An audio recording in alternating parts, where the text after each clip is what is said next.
On that note, then I'll start, and I should start, of course, by thanking Ali Reza, Amir, and Saleh, for organizing this, involving me in this, and to our other speakers for their great talks. I hope mine will not lower the average, extremely high quality of everything you've heard so far. I'm also going to just say from the outset that you're going to hear a lot of critical things from me in this talk. I hope it goes without saying that in the philosophical context, I take criticism as the highest form of compliment. I think Amir's book is extremely good and required reading, be that a legal or moral injunction for anybody interested in this area.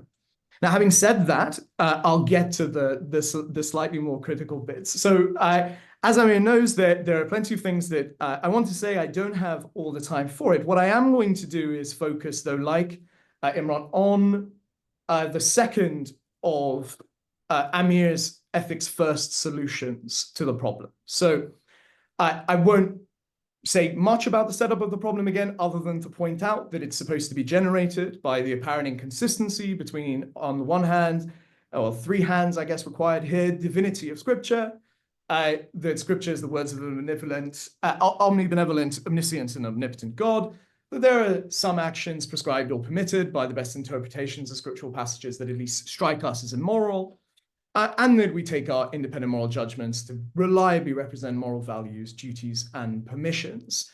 And as we know, Amir distinguishes between kind of scripture-first views that try and undermine in some way the reliability of our independent moral judgments in the face of scriptural injunctions, and has instead ethics-first views that take our moral judgments to be reliable and tries to reconcile them with seemingly prescribed evil.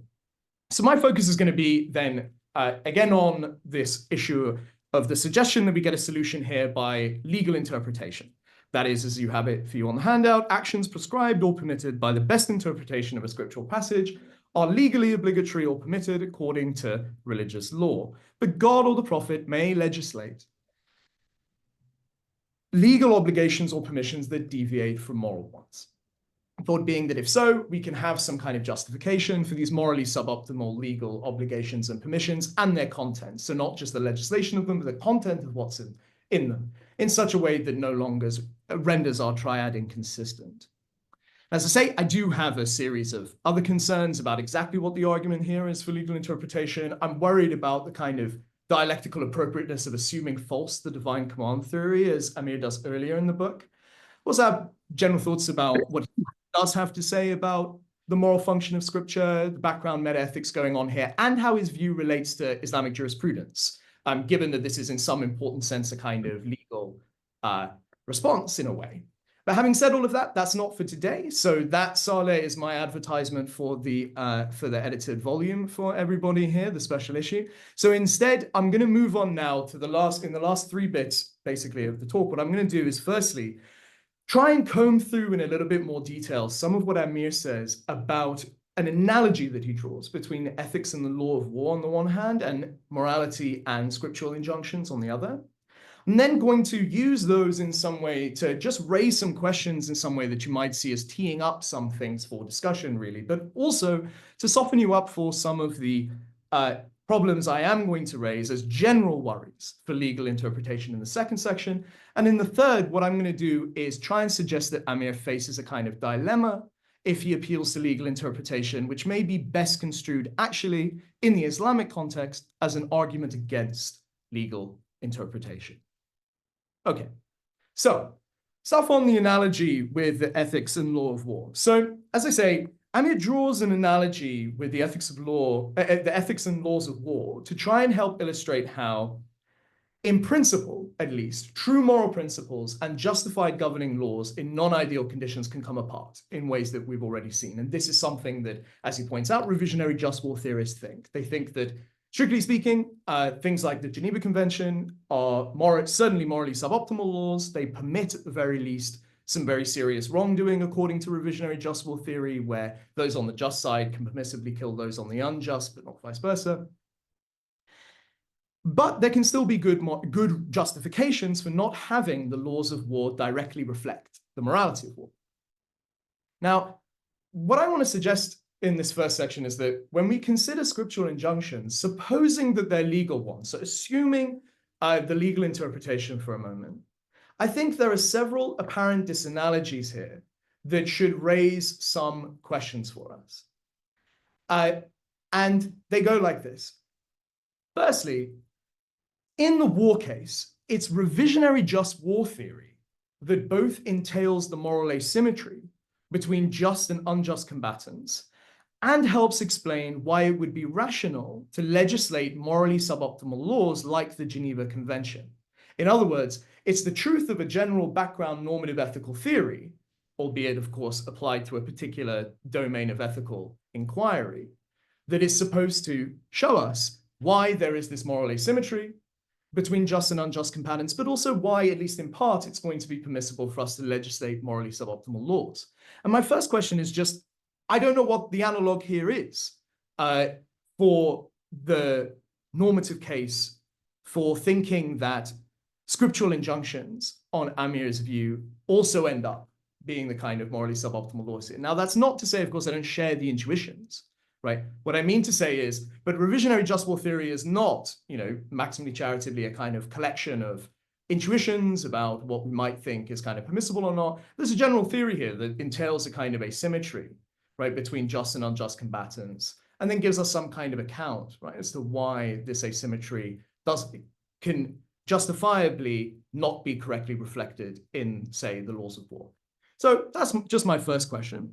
But the second is that Amir is assuming, as is common in these kinds of discussions in the ethics of war, that our rational goal when thinking about possibly legislating morally suboptimal laws is, to quote him, minimize the atrocities and avoid possibly irresolvable disputes.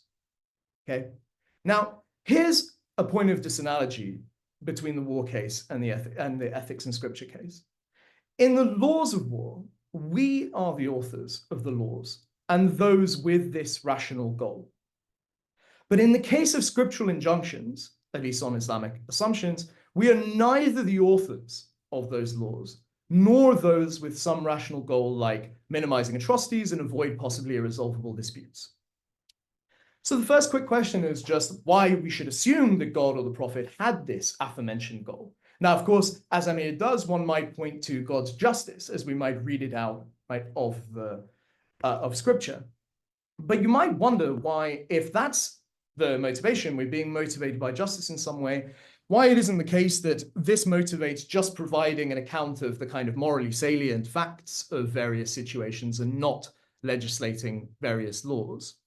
But even if God or the prophet's rational goal here was to minimize atrocities and possible irresolvable disputes via legal injunctions, which could in principle be read as moral ones, we might again wonder whether this goal is best achieved through providing, in final, to hint at what we were saying, revelation, morally suboptimal laws in a morally ambiguous language. And I'm going to argue that that wouldn't be the rationally sensible thing to do at the end.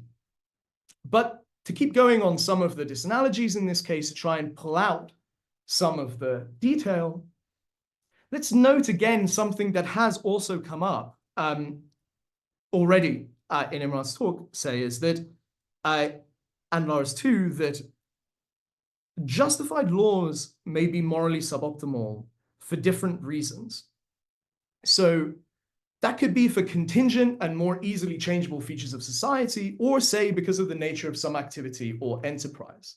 So clearly, while subject to some contingent variation, you might think that war is plausibly such that there will always be at least what people call the kind of fog of war in the ethics and laws of war. It's going to be very hard to be able to tell sometimes who's on the just or the unjust side, who's a combatant or not. And you might think partly for that reason, and that's why the Geneva Conventions may be the best set of laws, partly given that fact. Now, here's what Amir then says on the basis of partly that observation. He says, well, there might always be a distance between correct moral principles and proper legal laws, as the Geneva Convention should say, I guess, assuming revisionary just war theory. But as time passes, the legal laws should come closer to the correct moral principles. The point I just want to make here is that this seems to assume that the obstacle to bringing legal laws closer to morality, right, is ultimately going to be these concerns about social feasibility and what he calls various points like expansion of our moral consciousness, those who might be, say, worthy of moral consideration. But, and this is a point that I think is important in the war case, that is a matter of debate, as we've already seen, how disanalogous it really is with the human case. We might think that the nature of war makes closer reflection of its ethics in law a mistake, right? For the reasons that we've already mentioned. But what, and this is again a way of sort of putting part of Imran's point, how do we respond then to those Muslims who say the nature of human beings and societies is sufficiently immutable that ultimately this is the best way that things can go? Now, moving on to the final kind of question I want to raise about this analogy, the question relies on two distinctions between two ways in which a law can be suboptimal, right? So one is that it can be less than best, right? Just in any imagined ordinal ranking of some laws, or it could be seriously wrong, right? So some laws can be better or worse than others, but there might plausibly be some threshold at which we say, but those are laws that involve at least permitting, some serious wrongs. So that's one distinction, a law being less than best, a law being seriously wrong. The other distinction is that a law can permit a wrong or it can require a wrong. Now, if McMahon and Froh are right, that is to say, revisionary just war theorists, and just as examples are right, the Geneva Conventions permit some serious wrongs, but they do not require unjust soldiers to kill just soldiers, right? Whereas Scripture not only permits some serious wrongs, but tell us that we're required to perform certain apparent serious wrongs, right? At least according to our modern, moral sensibilities in the relevant sense. Things like cutting thieves' hands off, whipping adulterers, or stoning homosexuals. So, suppose one can be morally or rationally justified in legislating immoral laws when the immorality of those laws is exhausted, right, by their permitting some serious wrongs. But is it plausible to think that one could be morally justified or rationally justified in legislating immoral laws when those laws require of agents to perform some serious wrongs? Now, that question takes me directly into the first of my worries, which again is a version of the kind of worry I think that Imran also has, which is just it seems like there's a revenge worry in the background here, right? But my emphasis, I think here, I want to emphasize why I'm emphasizing this particular bit. It's about it's about an apparent conflict with our independent moral judgments, to use Amir's language in the book, right? Here's the thought. An omnigod, right? I'm using that in the same way that Imran was, prescribing legal injunctions that are morally bad, even with justification, just looks inconsistent with our independent moral judgments. Our independent moral judgments, for an omnibenevolent deity would not mandate wrongdoing by legislation, even if that legislation was morally best, socially viable within a given society. Now, the point there is to say, I also think that there's a kind of question here about how the moral point that I'm making here interacts with the issue about moral learning over time. And I see that Lara's point earlier, of course, speaks to some of this. But I think it also needs to say something, if that's the way to respond, as it were, about what to say about that independent moral judgment, right? About that thought that it seems like something that is a kind of justifies a revenge kind of concern here. And just briefly, you might say that the analogy with war was supposed to also help us see how this was possibly going to work. But first, I just want to say again that for the reasons I've given, and that's why I went through them, it's not entirely clear to me how that analogy is going to help. But secondly, even if the analogy broadly illustrates what's intended, this is still an issue about an apparent tension between our initial triad, even on legal interpretation, because it seems inconsistent with our independent moral judgments that God would require of us gravely immoral conduct. Okay? So that's that worry. And my version of putting that worry that I think is come up. Now, two more sets of things here before I move on to the final argument I'll give you at the end. So the second set of worries here for a solution for legal interpretation, I want to present in a kind of theological vein, in part, and whereby theological, I don't mean to have discussions about different sort of denominations of Islam, the point that I'm trying to make is that I think these might look theologically undesirable on any form of Islam. That's the point, right? That's why I want to make them as theological points. Now, here's the thought. Firstly, Amir says one might accept moral interpretation, right? The thought that these scriptural injunctions really are moral requirements and permissions, and try to resolve the tension in the triad by saying that God's justice is consistent with the possibility of his life, right? Mentions that sort of move, but says that we should reject that because it would be more desirable to find a solution that doesn't imply that God lies, even justifiably, okay? So my first worry is it theologically any more desirable to say that God justifiably prescribes evil even just within a given context than it is to say that he justifiably lies? Now, you might respond and say, well, perhaps it's not evil, right? In the sense that these are at least better laws, you might think, that were socially viable than the ones that otherwise govern the society. They might have even been, as Amir puts it, Pareto improvements on the laws that we find, in 7th century Arabia, let's say. Okay. Two quick sort of responses. The first is, well, would we not expect God to have legislated the morally best socially viable laws for the time and place in which revelation occurred? And if so, why should we think that that's true of the laws that were revealed at that time? For example, dismembering thieves, right?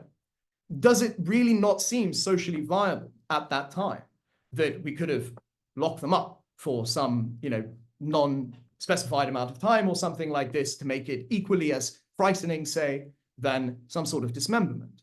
So that's the first point. Not clear that these were the morally best by our independent moral judgments, right? Okay. Second, even if they were morally best, let's say that they were the morally best socially viable laws for them, they still appear to be not just suboptimal, but, to go back to a distinction I gave you earlier, seriously wrong, right, by our independent judgments, right? So God would still be, even if justifiably, prescribing evil laws. And again, the question is this theologically better than the God can lie consequence? That's the thought. Okay. The next two worries I bunch together, and they go like this. They're just theological questions, and my point about them I'll emphasize in a moment. So they're both things that become questions if we take legal interpretation seriously. First, taking legal interpretation seriously, why shouldn't we think that God would permit continual, morally ever-improving revelation to provide better laws when socially viable? Second question, taking legal interpretation seriously, why didn't God wait to provide final revelation when we were better socially prepared to receive the best laws? Now, my point here is, I think, minimal, right? But I think one that requires some response, which is just this. First, 2 points. Firstly, moral interpretation does avoid those specific theological worries, right? Clearly, it generates another one, which is the reason we're all here, and Amir wrote a wonderful book, right? But legal interpretation does open the door to, firstly, the question of continual revelation, and secondly, a very distinctive timing mystery, which is not just why did God decide in 7th century Arabia to engage in revelation or allow revelation to occur, however one puts it. It's why did he allow final revelation, which involved these kinds of morally ambiguous kinds of claims where it's not clear whether they're moral or they're legal injunctions. So why didn't he wait to give us final revelation when we were better socially prepared to receive the best laws? So these open doors, right, to theological issues that I think it's reasonable to ask how we can shut, right? Maybe they're completely misguided, but it would be really good to hear why they're not worried, okay? Last point before an argument I'll give you in the last section. So again, a consequence of legal interpretation raising a question. So if legal interpretation is true, how can we determine which parts of scripture should be taken as moral commitments and injunctions and which are legal ones, given that both employ moral language, right? Now, Amir points out later, where he first presents the view in responding to some claims of Fatima Amiji, that he can't really appeal to the Mecca-Medina verse distinction here, because we can read either as legal injunctions in cases where either involve morally controversial passages, as he puts it. Okay, so I think there's at least a dilemma here worth thinking about before I get to one last item. So we can determine which of these verses, let's say, are moral and which are legal through reason alone, or we can't. Now, if we can, then why should we think that we're gaining some kind of moral knowledge that we can gain only through scripture? And if we cannot, and we cannot appeal to the Mecca-Medina distinction or Amiji's thick-thin norms, as he also argues against the use of here, how can scripture tell us, right, given the ambiguity in language? And I think this is an issue that the resolution of which is crucial for any attempt to make appeal to claims like God's justice, as Amir does throughout the book. But let me also say, in a friendly vein, I actually think what thing we should find here that everyone should accept is that Amir has shown us that scripture here is ambiguous. And that means the problem I've just mentioned may well be faced by the moral interpretation people too, right? And it's an interesting question how we then deal with that fact, okay? Now, last point then. What I'm going to give you now is what I think is a dilemma that's generated by appealing to legal interpretation to resolve our problem, that I'm going to suggest may end up having to be read by someone who wants to accept legal interpretation as an argument against legal interpretation. Okay, has 4 premises and a conclusion. The very controversial premise is the first one, and I'm going to try and give you some reasons to accept it. But here's how it goes, okay? And it's there for you on the handout. So, first premise. If God exists, and if the prophet was his final messenger, then in final revelation, God would not have used ambiguous moral language in a very morally high-stakes situation to convey merely legal injunctions that permit and require the performance of grave moral wrongs. So here's the point. Why is this a very morally high-stakes situation? Well, firstly, it's final revelation. Secondly, the ambiguity of the language used between moral and legal injunctions means that if read incorrectly, right, which I take it also is a consequence of Amir's view that many people have, right, read it incorrectly, can lead to people believing that they're required, right, to perform grave moral wrongs. Now, I'm going to go on to give you some reasons that accept that controversial premise in a moment, but let me just fill out the rest of the argument. Second premise is just an uncontroversial consequence, I take it, of legal interpretation. So if legal interpretation is true, then God used ambiguous moral language in a morally high-stakes situation to convey what were, in fact, morally suboptimal legal injunctions, which both permit and require the performance of grave moral wrongs, that some Muslims reasonably take to be legal injunctions and others take to be moral ones in final revelation. That's just a consequence of legal interpretation. Okay, so it follows from that if God exists and the prophet is his final messenger, and that first premise I gave you is true, then legal interpretation must be false. Because legal interpretation just entails that God would have done something where if God exists and the prophet was his final messenger, he wouldn't have done. Fourth premise, so if legal interpretation is true, then either God does not exist or the prophet is not his final messenger. That's just the contraposition of premise 3. So, conclusion, either legal interpretation is false, or it is false that the conjunction, God exists and the prophet is his final messenger. Now, as I've given that to you, that's clearly an argument for a kind of dilemma that one faces. But of course, Amir cannot accept the falsity of God exists and the prophet is his final messenger, right? Nor can any Muslim in this context, right? So, if so, he must accept that legal interpretation is false if the above argument is sound. And as I've said, premise 3 and premise 4 are trivial consequences. Premise 2 is just a statement of an uncontroversial consequence of legal interpretation. So the real question is, why should we accept that first premise? Why should we accept that if God exists and the prophet was his final messenger, then in final revelation, he wouldn't have used ambiguous moral language in this way, to convey merely legal injunctions that permit and require the performance of grave moral wrongs. Okay, here are 3 reasons. Firstly, I'm following Amir here in what we might take as the practically rational reasons, right, for an agent to legislate morally suboptimal laws that came up in the law and ethics of war discussion. Okay, so the first thought is, though of course I see that things that Lara has said speak to this, so I think I'm glad that there's that synergy here. The first thought is this: you might just think it would have been practically irrational for God to have used such ambiguous moral language in his final revelation in a very morally high-stakes situation that creates ambiguity over how to read such injunctions if God wanted to minimize atrocity and irresolvable conflict. Why? Well, because the laws presented in this ambiguous fashion, right, would mean that they can be read in such a way as requiring the actions of it which constitute atrocities, right? Secondly, it creates a potentially irresolvable conflict, right?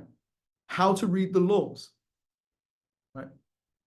So that's the first reason. Second reason, you might think it's plausibly inconsistent with our independent moral judgments that an all-loving and all-knowing deity would, in final revelation, through ambiguous moral language, command us to commit grave moral wrongs and leave open whether such prescriptions are legal or moral, right? So that is me leaning on, I think, Imran and I's kind of worry that there's a revenge thing in the background here too. Third reason, very quickly, is just this. I hope it's quick. You might say the first premise of the argument I gave you looks false because God has given us, let's say, the capacity to be able to ascertain, right? He can't do everything for us, you might think, right? So he's given us the ability to ascertain which injunctions here are the moral and which are the legal ones. Okay. What I want to say, though, is, look, even if God had equipped us to settle the interpretation issue, right, his omniscience would entail that he could reliably predict that this issue would arise and risk dire moral consequences. And what I want to say is allowing that, at least in final revelation, does not seem like the actions of a benevolent deity. So either God couldn't foresee this, so he's not omniscient, could, but allowed it to happen, so he's not benevolent, in other words, doesn't exist, those 2 options, right? Or this is not final revelation, right? And that's supposed to be another argument for why we should accept premise 1. Now, 2 quick responses. The first is you might lean on skeptical theism, right? We might lean on the thought that how could we feasibly know, what's going to be practically rational for God? What kinds of reasons are sort of out there in the objective sense for us to know here, for us to possibly be able to agree with the reasons I just gave you to accept premise 1.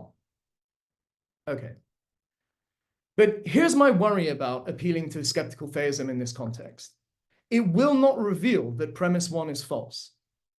At most, what it would reveal is that premise 1 is underdetermined by the evidence.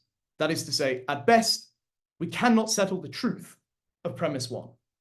But I take that to be very worrying because it also defangs any positive case for legal interpretation beyond mere logical consistency, right? So now we get stuck, as it were, right, in the situation that I think Amir has correctly shown us we look like we might be in. And rejecting skeptical theism, as Amir points out, would be a real problem for various other things that Muslims can say, right, in responding to the problem of evil, as he points out in multiple occasions in the book. So I'm worried about that response. Second response, you might say this argument, and this ends up, as it were, where we started just before my talk. You might say, look, the argument misunderstands the nature of revelation and what it would mean for the prophet to be the final prophet. I keep emphasizing this bit about finality, right? But then my question is, if so, what is this account?